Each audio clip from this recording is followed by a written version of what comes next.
Friends, welcome back to my channel Sanju talks. అందరు ఎలా ఉన్నారండి? నేనైతే చాలా బాగున్నాను. సో ఈరోజు వీడియో ఏం చేయబోతున్నాను, ద మోస్ట్ ఫేవరెట్ ఫుడ్ అందరికీ chicken curry and bagara rice. ఇది ఇష్టపడని వాళ్ళు ఎవ్వరు ఉండరు. నాకు తెలిసినంత వరకు చికెన్ కర్రీ చేసుకుంటే అందులోకి పక్కా బగారా రైస్ ఉండాల్సిందే.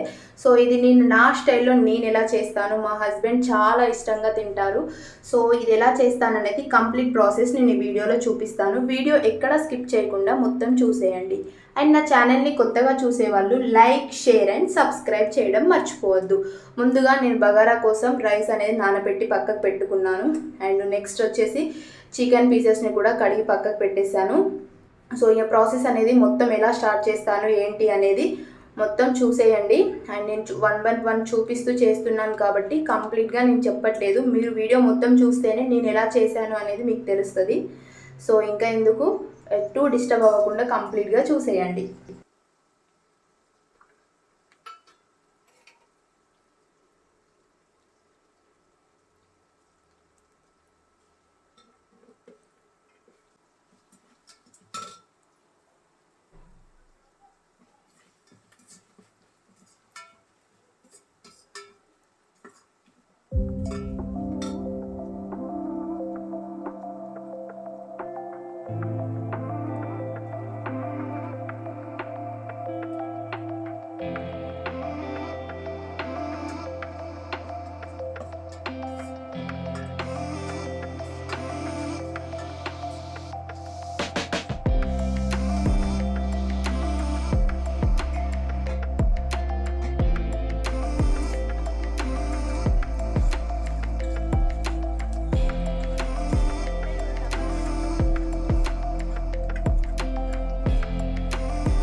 అయిపోయింది ఫ్రెండ్స్, చూసేసారు కదా నా బగారా అండ్ చికెన్ కర్రీ ఎలా ఉంది. ఇది నా స్టైల్లో, మీరు కూడా ఇలానే చేస్తారా? చికెన్ ఎవరైనా ఇట్లానే చేస్తారు, కానీ కొంచెం చిన్న చిన్న చేంజెస్ చేస్తారు అంతే.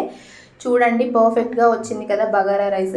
నేను చేసిన తర్వాత పర్ఫెక్ట్ రాకపోవడం అలా ఏమీ ఉండదు, ఎవ్రీ టైం చాలా సూపర్గా వస్తుంది. సో ఇది అండి ఈరోజు నా వీడియో. మీకు నచ్చితే లైక్, షేర్ అండ్ సబ్స్క్రైబ్ చేయండి. సబ్స్క్రైబ్ చేయడం మాత్రం అస్సలు మర్చిపోవద్దు, మీ సపోర్ట్ అనేది నాకు చాలా అవసరం. So thank you so much for watching this video. ఇది చూసిన తర్వాత మీకు తినాలి అనిపిస్తే మీరు ఇమ్మీడియట్గా వెళ్ళి చికెన్ అండ్ బగారా చేసుకోండి. Bye bye.